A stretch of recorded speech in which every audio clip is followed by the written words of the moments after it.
తెలంగాణ ప్రజలకు పెద్ద షాక్. ఆరోగ్యశ్రీ పథకం కింద పేద, మధ్యతరగతి రోగులకు ఉచిత వైద్యం అందించే ప్రైవేట్ నెట్వర్క్ ఆస్పత్రులు నేటి అర్ధరాత్రి నుంచి సేవలు నిలిపివేస్తున్నాయి. 323 ఆస్పత్రులు కలిసి ఆరోగ్యశ్రీ నెట్వర్క్ హాస్పిటల్స్ అసోసియేషన్ ఈ నిర్ణయం ప్రకటించింది. ప్రభుత్వం 1400 కోట్లకు పైగా బకాయిలు చెల్లించకపోవడమే కారణమని అసోసియేషన్ ఆరోపిస్తుంది.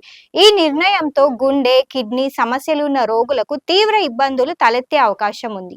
అసోసియేషన్ అధ్యక్షుడు డాక్టర్ వద్దిరాజు రాకేష్ తెలిపారు. గత కొంతకాలంగా ఆరోగ్యశ్రీ కింద సేవలు అందించిన 323 ప్రైవేట్ ఆస్పత్రులకు ప్రభుత్వం భారీగా బకాయిలు చెల్లించలేదని, ఇప్పటికే పలుమార్లు ఆరోగ్య శాఖ మంత్రి ఆరోగ్యశ్రీ సీఈఓలను కలిసిన సమస్య పరిష్కారం కాలేదని ఆయన ఆవేదన వ్యక్తం చేశారు.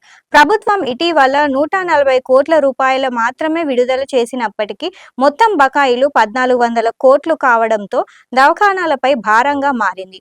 ఇదే పరిస్థితి కొనసాగితే ఆస్పత్రులు నిర్వహణ కష్టమని అసోసియేషన్ స్పష్టం చేసింది.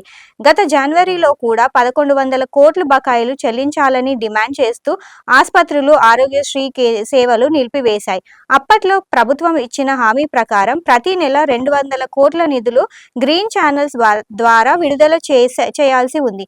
కానీ ఆ హామీ అమలు కాలేదు. ప్రస్తుతం అసెంబ్లీ సమావేశాలు జరుగుతున్న వేళ మరోసారి చర్చలకు ఆహ్వానించినప్పటికీ ప్రభుత్వం స్పష్టమైన నిర్ణయం తీసుకోకపోవడంతో ఈ అర్ధరాత్రి నుంచి సేవలను నిలిపివేస్తున్నట్లు అసోసియేషన్ ప్రకటించింది.